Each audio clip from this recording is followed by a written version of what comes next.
The Innocent Lives Foundation is an organization that I started that is made up of security professionals that want to help save children from the horrors of child abuse. We use our skills to uncover and unmask those who try to anonymously hide online while spreading, producing, and profiting from child abuse material.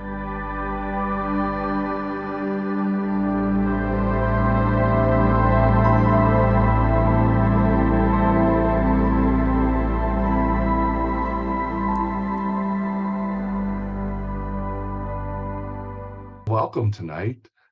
We are Southwest Florida InfoSec community, or SWFLSec, located along Southwest Florida Gulf Coast, serving the greater Fort Myers, Naples community, all the way up to just south of Tampa in a town called Sarasota, and all the counties in between.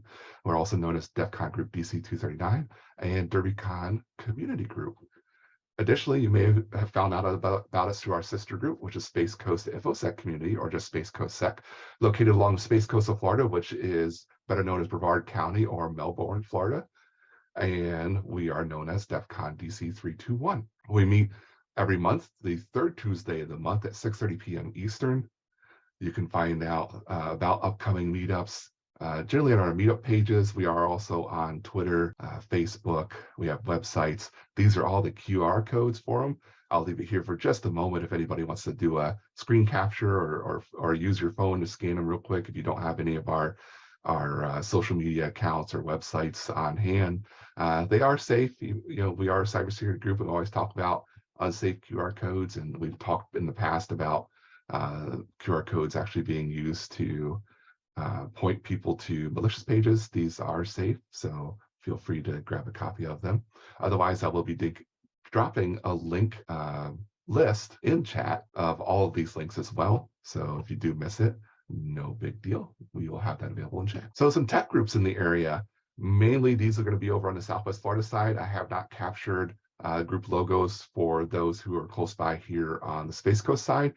But we have, of course, SpaceCoastSec right here in the middle, and our other logo for SWFLSec. Then we have Southwest Florida Coders, which are probably one of the oldest groups in Southwest Florida. Quite a large group. If there's a programming language you want to learn about, they probably have somebody in their group that knows about it. Super helpful. Have at least one meeting per month, sometimes twice. And previous times it was usually a tech talk for one of them, and then it was a kind of hackathon type style meetup for there where people could work on projects and then they could ask questions and get help on them. Check out their meetup site if you're interested in anything programming. We also have OWASP Bonita Springs, which I'm a co-leader of, and that one meets the first Tuesday of the first month of each quarter. I know that's a long way of putting it, but our next meetup is April 4th. And we will actually have the author of a new book on ZAP, OWASP ZAP or Zaproxy, coming in to talk about his book, as well as walk us through some examples of how to use ZAP. So that should be an interesting meetup. Again, that'll be April 4th at 6:30 p.m. You can check out our meetup page, or if you look up OWASP Bonita Springs via Google or your favorite search engine, it should take you to the website, which has a link back to our meetup page. And that way you can RSVP and learn about how to use ZAP.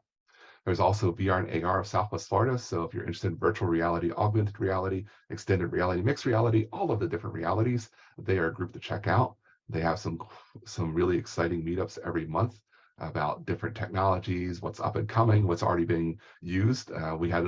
They had one recently which showcased companies in Southwest Florida that are actually using VR, AR right now in their products to help them with their businesses and perform other operations. So that was really neat. And the last two have been kind of how-to type meetups about using different technologies to generate things like assets within VR and stuff like that. There's also Python or Pi Ladies South Florida.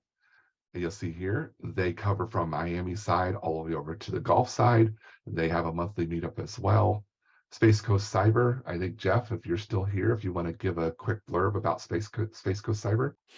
Yep. So we've been starting at the end of last year. We just basically meet up and just talk about whatever's going on in the area going on. So it's just a local meetup group currently, and then I do some other stuff for my. It's an actual company, right? But that's got a meetup group as well. So we meet up, but that's my company, and I do training and a little bit of consulting. Yeah, and now the meetup is in-person, social, informal meetup, and the next one's coming on March 30th, correct? Yep, next week, from 6 to 9. You just stop in, leave when you want to. You know, stay as long as you want, eat if you want, drink if you want. You don't have to do any of it, right? So Yep.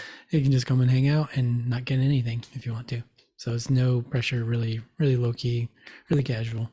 Yeah, it's great hangout. I made at least one of them so far, hoping to make this one next week. And great location too, really good food and drinks. It's family friendly, so if you want to bring your family along too, more than welcome to. Thanks, Jeff. All right, and then we have Southwest Florida data. So anything data related, whether that's data lakes, data swamps, data oceans, data, data privacy, data security, even touching on things like using data in AL, ML applications.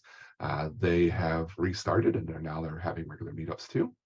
So check them out. And then the last one, I saved the last one for last because it's a conglomerate of all of the Southwest Florida groups, except for OWASP and PyLadies.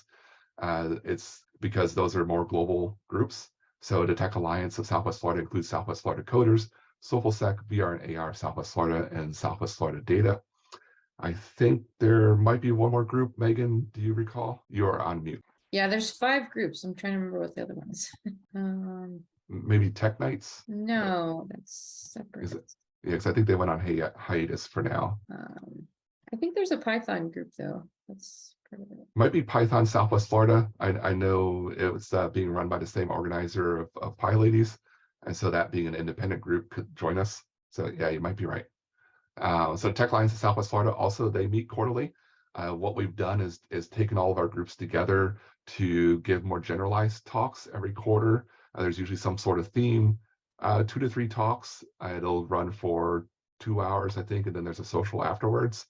And it's just for general public to come by, see what's going on in the technology space in Southwest Florida, maybe learn something new, do some new networking, and just have a good time. It's a lot more informal with less deep dive into different technology.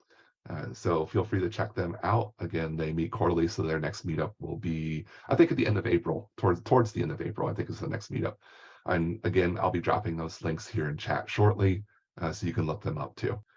All right, upcoming events. Again, no need to worry about these links. I will drop them in, but just shows, again, the groups in the area, plus some that I didn't have logos for.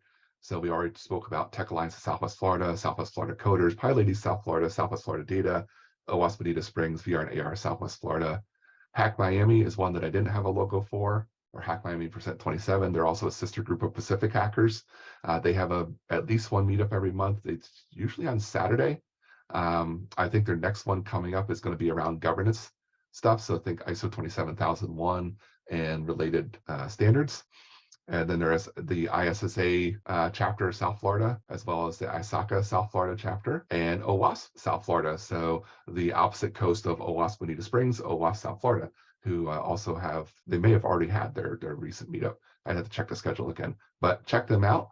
Again, if you want to do some networking, learn some new topics, new technologies, what have you, just want to be part of it, feel free. These are all open to the public and free to attend. And this is the upcoming event that we spoke of for Space Coast Cyber.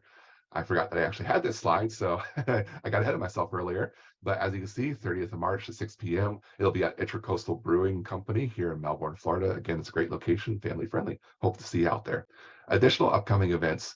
So if you're in the Southwest Florida area this Thursday, there is the Naples Tech Community Meetup. They're calling it a happy hour. They will actually be holding it at the Innovation Hotel on the Arthrex campus.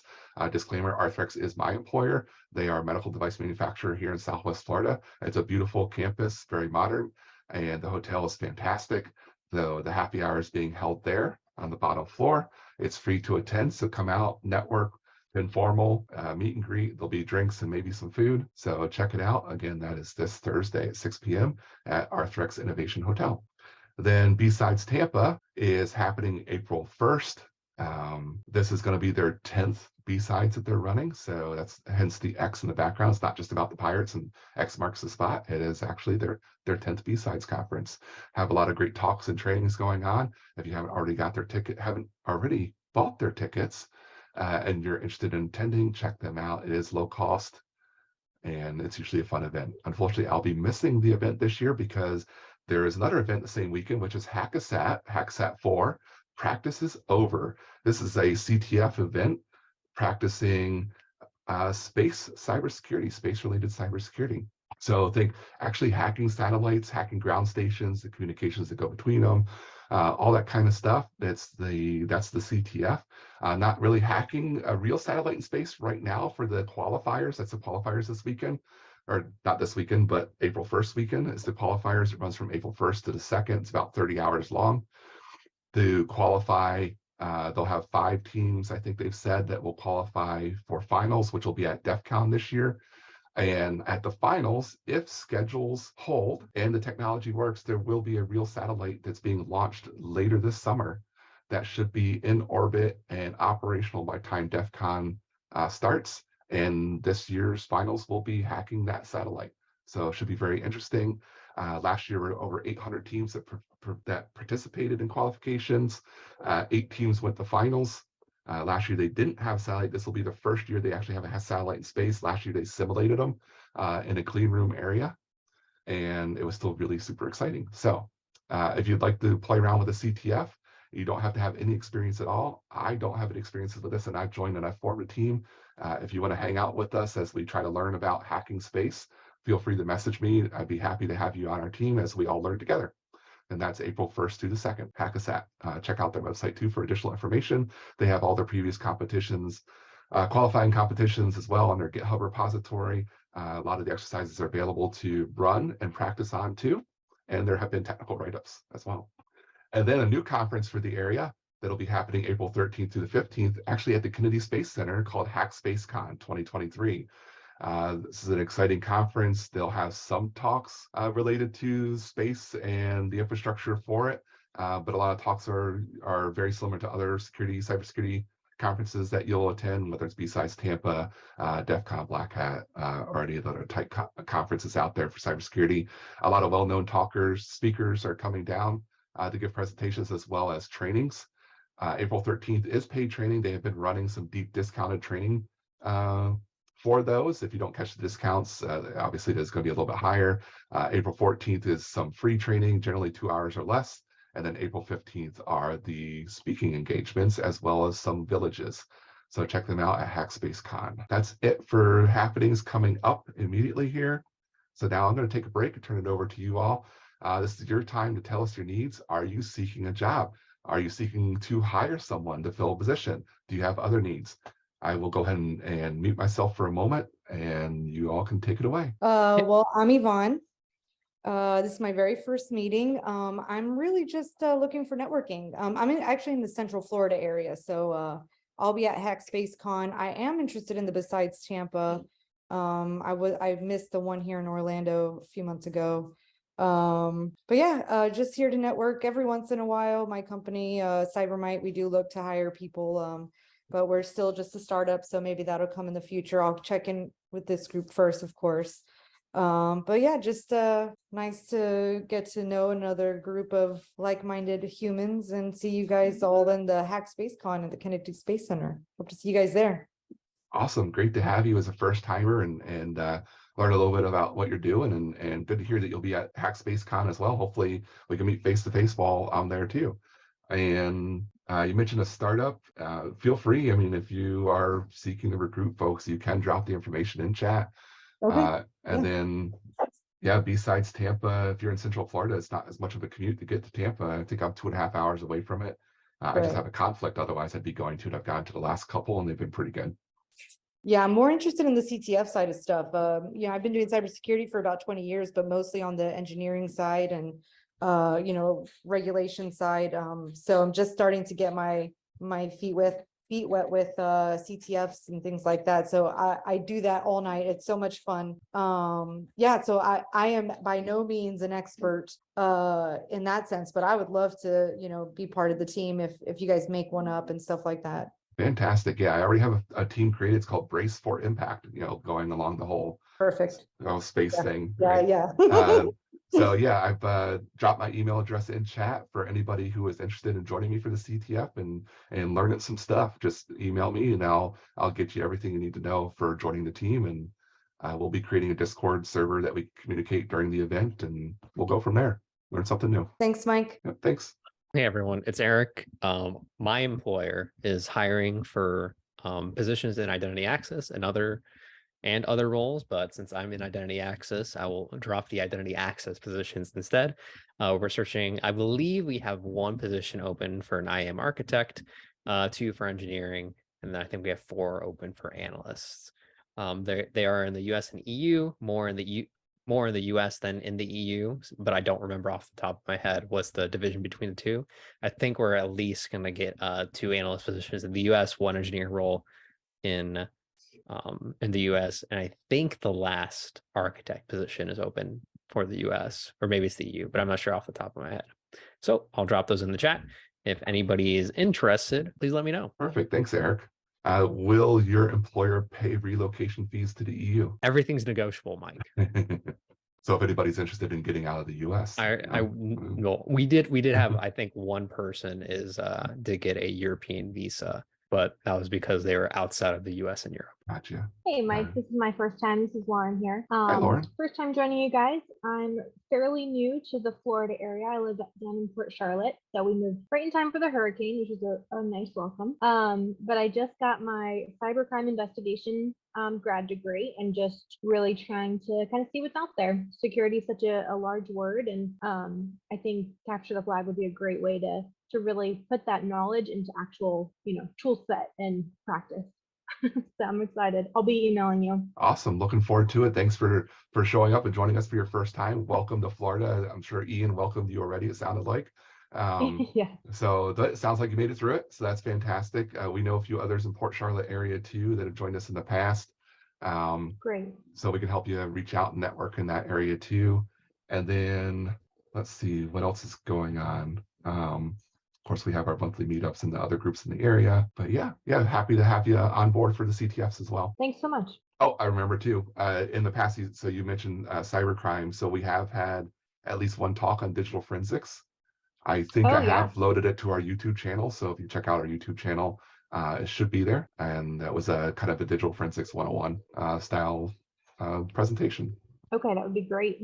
Thanks. All right, anybody else? All right, well, while everybody's thinking about it, I will mention my employer, which I mentioned once already for the event coming up on Thursday. But Arthrex is a medical device manufacturer here in Southwest Florida, and we are a continuously growing company organically as well, generally double-digit organic growth every year, including during the pandemic, which says something about the company. So we're always looking to expand our IT department as well as security teams too. So you can check us out for anything you might be interested in, whether that's being a solutions manager, a analyst, infrastructure analyst, IT analyst in general, business analyst, or something related directly to security. You can check out those job openings at careers.arthrex.com, and I will drop that link here in the chat as well. And I'll take a break and see if anybody remembered anything else. Megan, what about Trace 3? Are they hiring? Hope if I get my mute right. We have a few open positions. I can post the link. Not any on the security side that I know of, but that doesn't mean there aren't. They just don't always tell us when there's positions open. But yeah, I absolutely love working for my company. They're based out of Silicon Valley, but everything's remote, so you don't have to worry about that. They're never going to make you come into an office.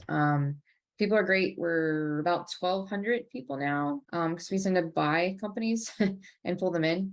But it's a good number because it's still kind of small and there's not like a ton of engineers. I think we're about 50 people or so now on our cybersecurity services team.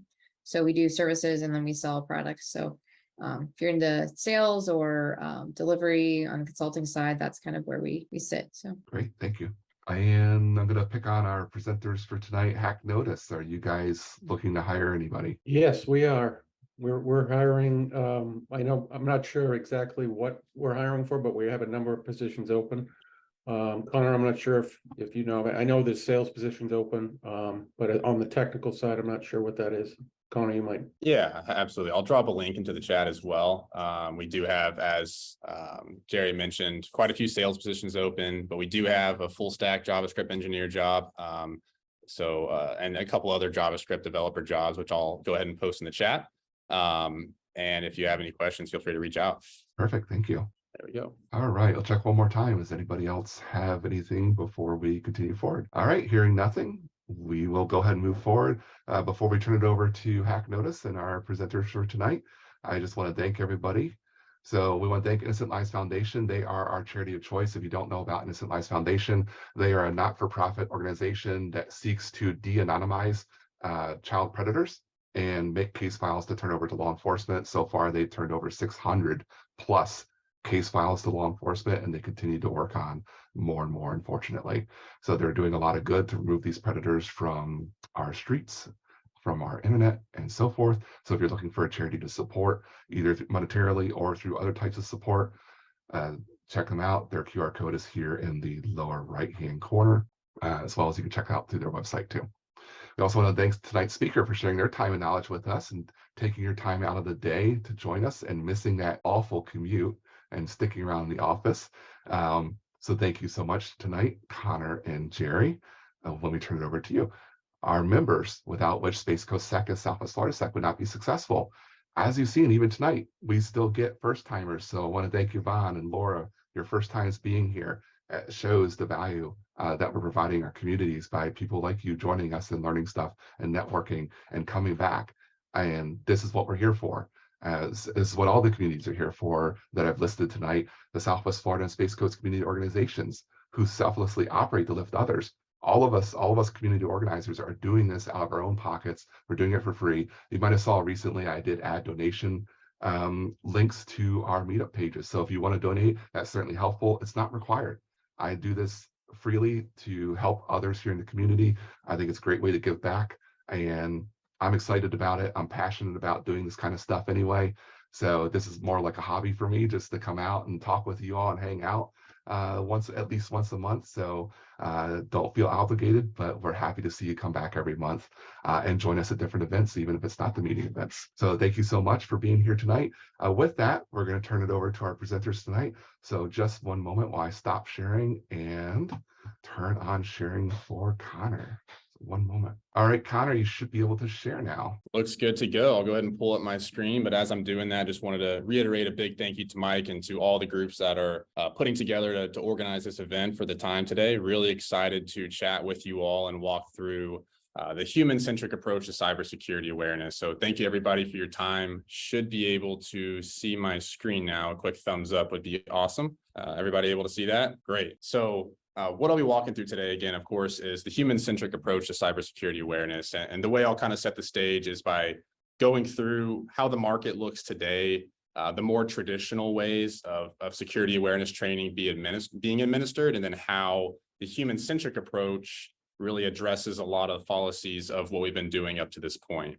So without further ado, I'll jump right in to the state of the market. So I went through, and a lot of us probably have seen the 2022 Verizon DBIR, a few key takeaways that pertain to this topic. The first one is talking about the security training. When we summarize what's in that report, it's basically telling us that traditional security awareness training isn't working, right? It takes valuable time away from employees, right? That once a year hour session, or maybe 4 times a year, you have to watch a 20-minute video and take a test. It's a lot of time. That's a lot of productivity. And that investment doesn't necessarily give back, right? I think, and I've done this, I'm sure a lot of us have done this potentially as well. You get that security awareness training video, you play it in the background, you mute it, and then you take the quiz you know the answers to, right? I kind of alluded back to me taking chemistry in college, right? It didn't pertain to my major as a class I had to take. I showed up, I took the test and I forgot all about it. I can't, bring back any information from Chemistry 101 today. So that's really the problem with today. Overall, with the training is it's a huge investment, not just the initial dollars and cents for the program, but also all the time of the employees that are going into it. And not really yielding any return. On top of that, we have the phishing simulations, right? This is something that we've all done and that we all do for the most part across our organizations. But when we actually look into the numbers, you'll see over the last many years, and again, this is pointed out too in the Verizon report, that the click rates have remained pretty much standard, right around the 2.9% of click rates into phishing attacks. So what we're saying there is, again, a lot of investment in those phishing tools, a lot of time to administer those phishing simulations. And our investments gave us some initial ground, but our efforts have plateaued around that 3% click rate. And that continues year over year. But going one step deeper than that, right? We actually look into the DFIR investigated cases, and 69.2% of the cases that were investigated, phishing actually pointed to be the initial vector for that breach. So when we're talking about phishing, right, the efforts again have plateaued at that 2.9%, but we're still seeing a very large percentage of breaches and incidents coming from an initial vector of phishing. So what that tells me when I look at this Verizon report is that there's still an inherent issue with phishing and employee awareness around phishing. And that leads us to the human element, right? So on that same topic, most breaches do occur due to legitimate credentials. And a lot of times, as we just talked about, those credentials come from that phishing attack. But overall, the number that Verizon points out is that 82% of breaches involve the human element. So the human element kind of breaks down between phishing, exposed credentials, and just clear out human error, regardless of what it may be. So all that to say, a majority of breaches that are occurring last year, and if you look at the previous Verizon reports and other reports from CrowdStrike and others, you'll see very similar numbers. It points to human error being a huge cause. And I think a lot of that really comes from the fact that, as an industry, we've done a great job and really focused on infrastructure very heavily. And our infrastructure has become almost table stakes, and great that, hackers are now really targeting people. So I think that's where it takes us to, how do we actually start solving this new problem or this newer problem of people being attacked so heavily. So just to kind of paint a little more picture of that, this graph here, it's a little elementary in the graphics, but what we're pointing out is that at the bottom line here is the cyber spend. So we're obviously spending more and more year over year, but as you see, the financial damages from breaches, which is shown here above, is increasing even more. So more ammo to what I'm saying is that we're not winning the fight one way or another, right? The damages are increasing, our spend is increasing, but it's not helping the problem. When you look at that spend, only 4% is going on to ongoing training for employees. 28%, as I mentioned, right, is going into that infrastructure. So that is a little bit lopsided. Obviously, infrastructure is quite more expensive than the training programs that are out there. But when we look at 82% of breaches being due to human error, right, that's something we need to address. Overall, when we look at that 82%, what it's telling us again is that the training isn't working. And the reasons why we think it's not working is, right, it's not personal, right? When you're talking about the training that we have today, it's not actionable, it's not based on real threats, and employees simply don't engage with it. And if employees do actually watch the video, majority of the time, they don't retain that information. So let's dive a little bit deeper into that, right? What does the landscape look like as of today for traditional cybersecurity awareness training? Before I get into that, I do see some chats popping up. Okay, perfect. On that note, I will take questions at the end. If you have any burning questions along the way, feel free to pop them in the chat and I'll address them at the end of the demonstration. But jumping into the traditional landscape of security awareness training, right? As I've said a few times already, the main issue is the lack of engagement. If any of us on here have ever tried to administer training or stay on top of employees for training, we've all had the headaches of having to really force employees to watch those videos, and they're not engaged when they watch it, as I've alluded to. So really what we've done is focus cybersecurity training really just as a way to meet the compliance that we have to meet, right? So we put a program in place, maybe it's the orange and white company out there that everybody knows, and right, we check the box on compliance and we forget about it, right? We focus on pen testing, we focus on infrastructure. But again, meanwhile, 82% of the breaches are coming through employees. So we're looking at that traditional security awareness training. Again, it's not moving the needle on actually giving us a return on our investment. And on top of that, there's not really any good statistics we get out of it, right? We can get a report once a year that says, yes, these people have watched the video, and yes, these people have taken the test. That might, again, check the box on compliance, but from actually seeing what our security culture is across our employees, or are we actually making good habits as a company from a security standpoint, right? We don't get any information. And as we all know, right, employees are our biggest threat surface. So it's probably something we want a little more information on than just have they watched a video once a year or not. And to drill it all down, right, again, the lack of engagement that I'm harping on, why is that? You know, and when we look into that, it's really, they don't have a reason to engage, right? As an employee, it's not part of my day job. It's hindering me from doing what I need to do. It doesn't affect my corporate job, but it also doesn't really help me out personally as well. So why would I invest my time? And that's really kind of when we poll the industry, the response that we're getting. So again, the human-centric approach addresses this directly, right? It's taking a very personable approach, which we'll get into here in a moment. But again, this is the problem we're looking to address. Now, moving on to current state of phishing simulations, just to kind of hit on this a little bit, as I talked about earlier, the benefits have plateaued, right? We see that 2.9% click rate across the board. Hackers are continually still getting credentials from employees and still using that to cause breaches, cause incidents, et cetera, or even, right, unleash malware into a facility or into a corporation. So the problems with today's phishing simulations are, one, it's very difficult to simulate a real threat, especially as hackers are continually collecting more and more personal information on people. They can really tailor and design very targeted phishing attacks to individuals. That's very hard to simulate. On top of that, there's also a heavy focus on phishing metrics. So we look at cyber insurance or other regulations that are requiring a certain metric when it comes to phishing simulations. Security teams sometimes inherently want to run a little bit easier phishing simulations against their employees so the numbers look better, right? It happens. It helps go towards cyber insurance and other things that I've mentioned. On the flip side of that, you'll see companies that will say, hey, if you fail 3 or 4 phishing simulations as an employee, your job may be at risk. And that leads us to another problem, which is that adversarial feeling between employees and the security team in these phishing simulations, right? So some employees will express that they feel like the security team is trying to trick them, which again leads to that adversarial relationship, which we absolutely don't want between employees and the security team, right? So that's kind of phishing simulations in a nutshell today. Really hard to address what hackers are really doing out there, and really hard to get employees to actually care. Now, I will say there is benefits of phishing simulations, right? We can teach employees to check the domain of the sender, or look at the sender's email and see if it's a little bit fishy, right? We can teach the basics, but hackers still are finding ways to get around that. So that brings in, how do we address it? And to my point I made earlier, right? Employee-centric focus. So what we're doing and the mission that we're on is to really get employees to engage with training.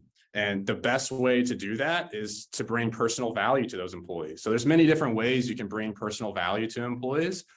Some people could say you can give them a $5 Starbucks gift card for watching the video. But you know, we want to go deeper than that, right? And what HackNotice is doing, and what the industry, we want the industry to move towards, is focus on, again, that personal value. So taking real threat intelligence, not just some standardized video about what a hacker can do, but showing employees, hey, hackers are actively sharing this information about you, right? And here you can see an example on the right. This is an example.org email, right? Not a real email address, and obviously not a real password, but this is an example of an employee being alerted in near real time of hackers sharing their active credentials, right? So that kind of information being put in front of an employee really flips the switch, right? It's not, hey, Connor, watch this phishing video. It's, hey, Connor, your password's been exposed. You need to do something about it. And it's not just passwords, right? It could be your home address, your home IP address, your credit card number, any PII about you that hackers are actively sharing. We as an industry want employees to know about that. One, so they can take action, but two, so they actually engage in security, realize that security threats do affect them and are part of their daily lives, right? So that's the idea here. And we really want to, again, drive that engagement. Now, once you see this alert or you want to engage, the next question is, well, how do I protect myself? What do I actually do here? And That's where actionable training comes in on top of that. So obviously we still need training, right? We're not just going to get rid of training altogether, but we need it to be very personalized, very actionable, and not just standard and generic. So with those alerts that come through, right, we want to use machine learning or different kind of metrics or abilities to say, hey, your password's been exposed. Here's 4 or 5 steps that you need to do in order to protect yourself and protect your company.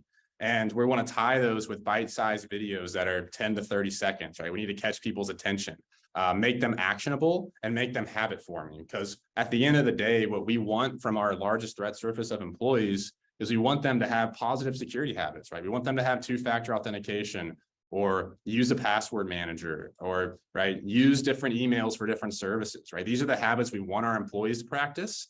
Because the more positive security habits they practice in their personal lives and their corporate lives, right, is going to protect them and the company.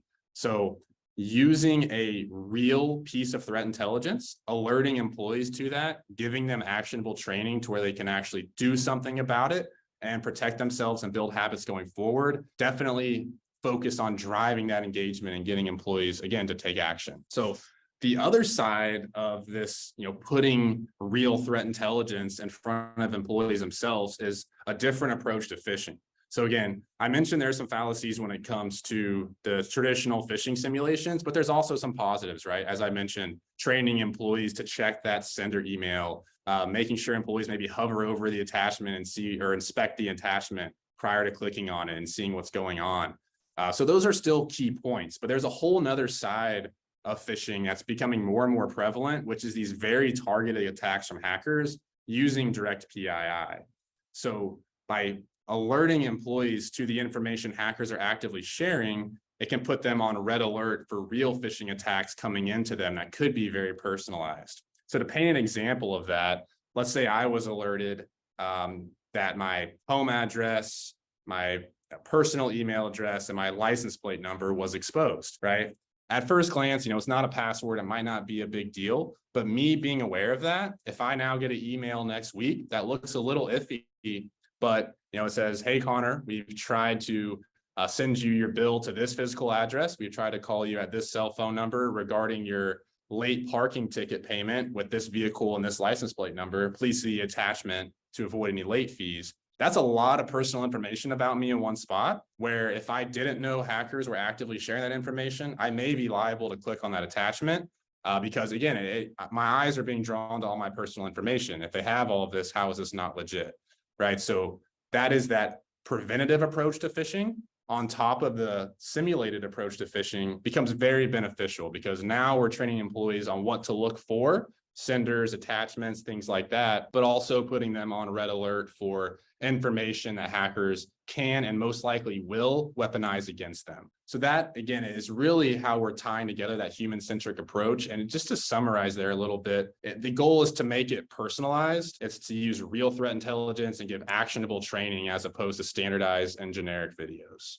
Now, when it comes to the human-centric approach as well, not only do you get that deeper engagement from employees where they start to develop those habits, you also, as a security professional, get to see a lot deeper metrics about employees, right? So when I'm talking about metrics, when you look at the traditional security awareness training vendors, they can tell you, again, as I alluded to earlier, has this employee watched a video? Has this employee passed a test? That's about it. When you bring in the human-centric focus, you can see all that information because there's still videos. There's still one-question quizzes and compliance tests involved, but you also can see, right, on top of all of that, what is that employee's digital exposure? Are they aware of it? Are they acknowledging it? And, you can put that into a quantifiable score and say, hey, this employee is being involved in a lot of breaches. They've had a lot of exposed PII and they're doing nothing about it. We might want to reach out to that employee and make sure, right, that they're not going to cause a potential security threat to us, right? There's many different ways to use data, but the important thing to point out is when you, again, take that human-centric approach, so much more about your largest threat surface. And not only does that benefit the security teams, that you can then start addressing the higher risk users and taking preventative action, but also from the business side of it, when you're talking about cybersecurity insurance, which has become a very hot topic lately as well, questionnaires are getting longer, cost is going up. And a lot of those questionnaires are starting to focus a little bit more on the employees, because as I mentioned, it's becoming this, it's always been a problem, but this problem is being risen to the surface due to these large percentages of breaches that are coming due to human error. And so now cyber insurance underwriters are looking for more data on people, and that's very hard to find data on employees. But with the human-centric approach, we have that data, and that is something that cyber insurance underwriters have taken very well in those kind of discussions. So something just to kind of keep in mind there, but very important to have more data, again, on our largest threat service, as opposed to just knowing if they've watched a video or not. So moving on from that, when it comes to the human-centric approach, that is the meat of it that we've gone through already, but there's some other ancillary benefits that will benefit the security team and the SOC that come from it. One of those is the threat distribution, or we can call it threat triage. So a lot of us are probably familiar with your standard dark web feeds, right? Where you're getting dark web intelligence based on your domain. And a lot of times the process as of today is having some analyst or a team of analysts review that feed, determine, right, what employees are active that are coming through that feed. Is that password active? And then doing something in the Active Directory, whatever it may be, reaching out to that employee manually and taking action. When we are already distributing, threat intelligence to employees to create those teachable moments that we've talked about, it also automates that process I just described, right? Because you know who all your active employees are as they're getting this training or this human-centric approach training. So as a dark web monitoring feed comes through, you can automatically identify what employees are active.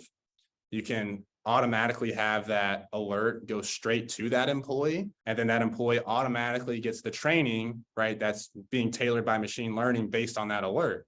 So you might still want to reach out manually and make sure everything's taken care of, but it does automate that distribution. So not only does the security team see it right away, but also that employee sees it right away and can take quicker action sometimes than can be taken otherwise. And also there's always API to automate things as well. But the important thing to note here is it's a time saver at the end of the day, right? It's the ability to get that clear text password or whatever it may be in front of that employee as soon as possible, allow them to take action, and the security team can manually still follow up, but also spend some of that time that may have been spent validating if an employee is active or not by doing other more actionable projects for the team.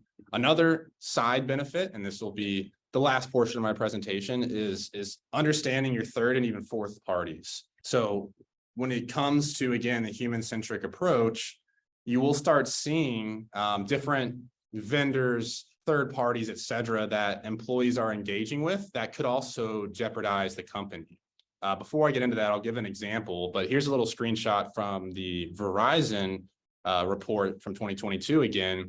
And you can see this is just the number of leaked credentials based on internal, partner, external breaches. So internal obviously is going to be the most, but then second most is partner breaches, right? So that's going to be your vendors, your suppliers, and then there's the external. So the partners are actually, and third-party risk has also been skyrocketing over the last few years in terms of something that's top of mind. But again, I'll paint an example of how the human-centric approach helps with this.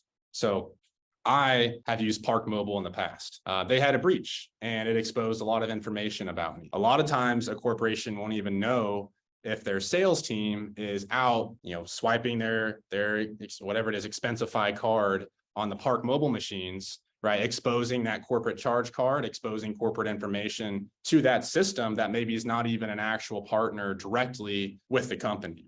Then Park Mobile gets breached, that credit card number gets exposed, right? That personal information gets exposed from that employee, that can trickle directly back to the corporation, right? So there is this huge element of understanding your extended vendors that can still affect the company.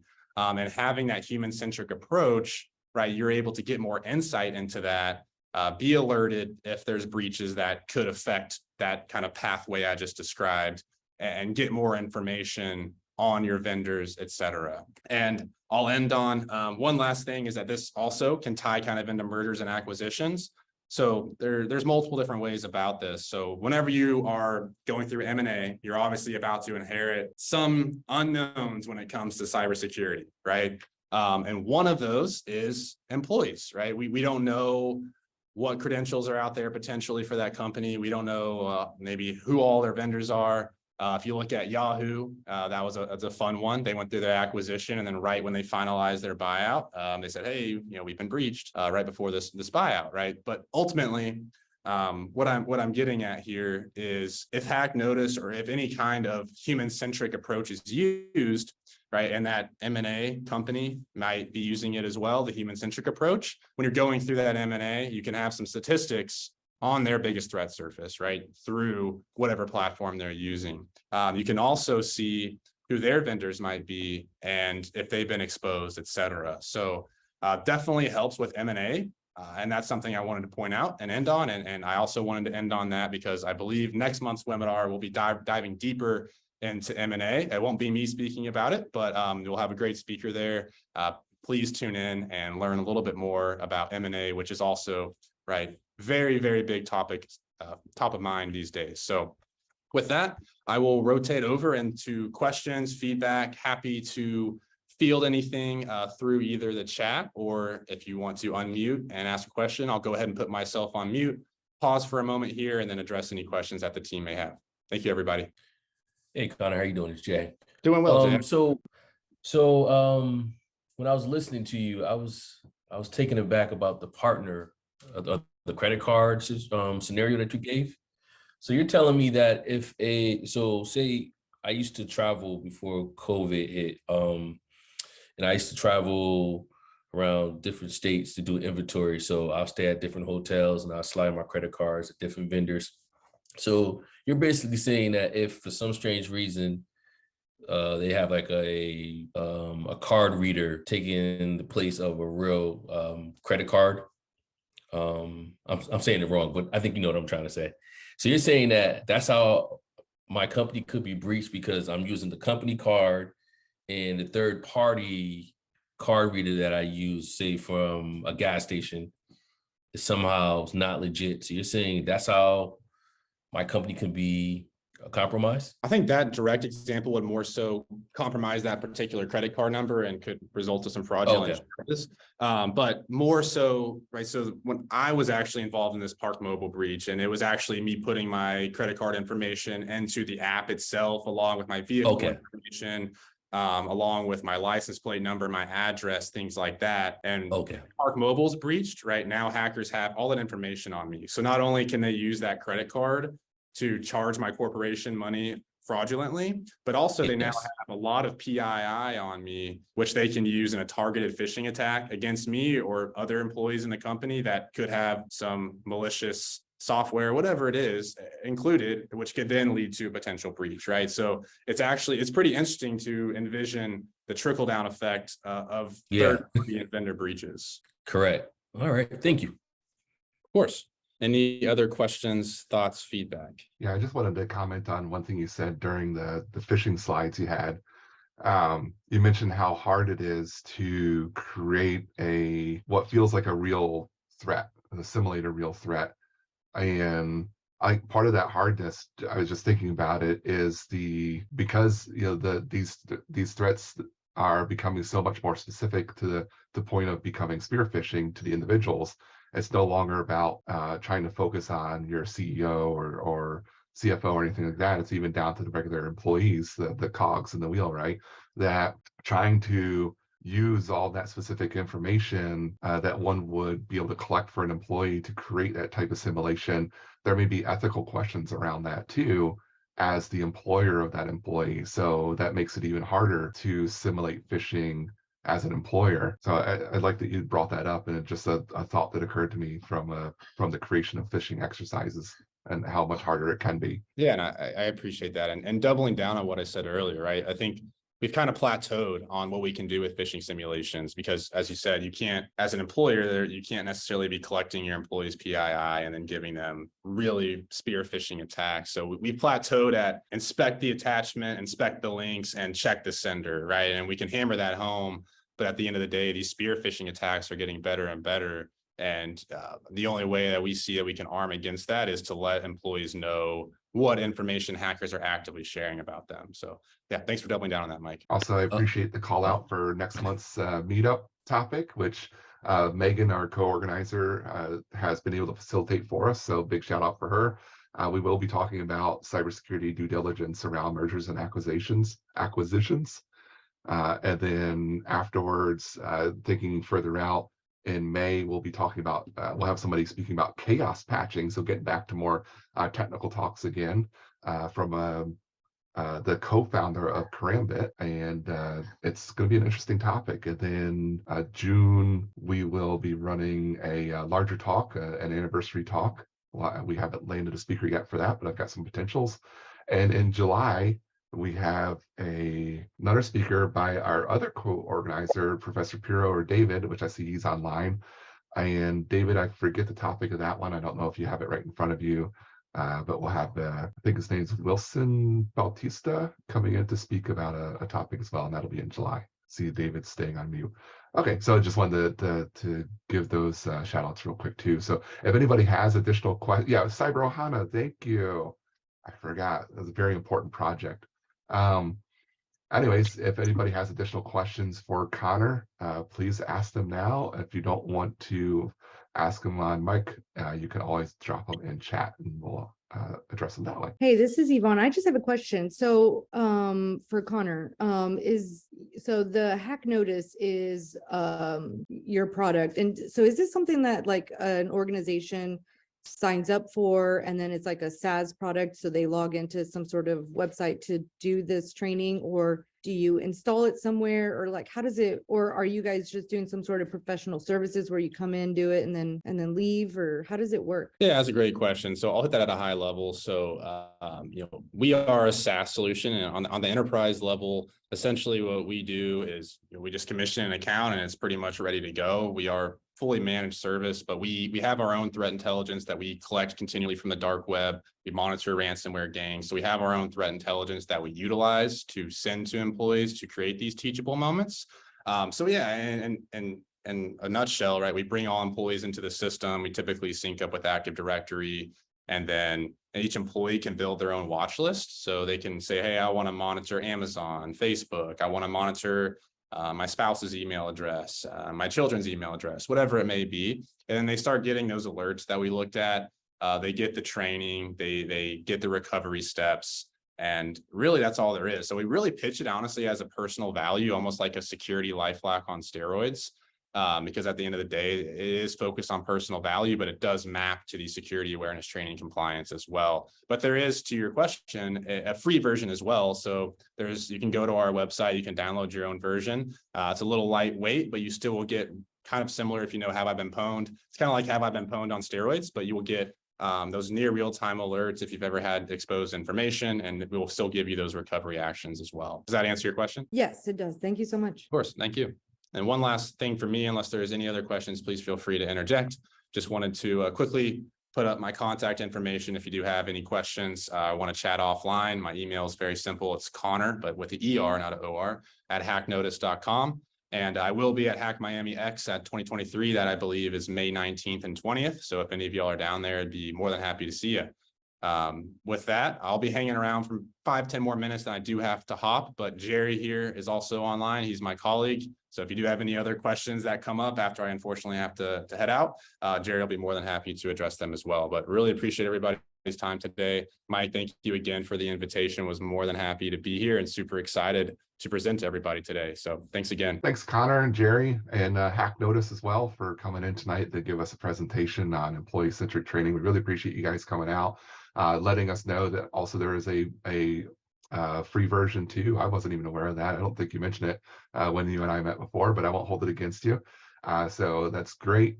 As you know, we try to do more on the technical talks and less on sales, but we always appreciate when vendors come out to talk with us, and we always allow you to give a blurb about the company and its products. So no, this has been a great turnout tonight too. We want to thank everybody that's here.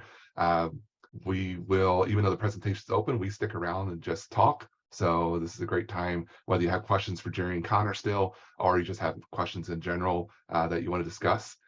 It's an open floor at this point, and I will stop the recording here momentarily. Just want to note also that it was a great turnout tonight. Again, thanks to everybody showing up. We had at one point at least 18 people participating tonight. So this has been a really good turnout, and that goes back to what I was telling Connor and Jerry earlier, how we all see training is an important item, especially around cybersecurity, whether it's protecting our own information or helping to protect our company's assets.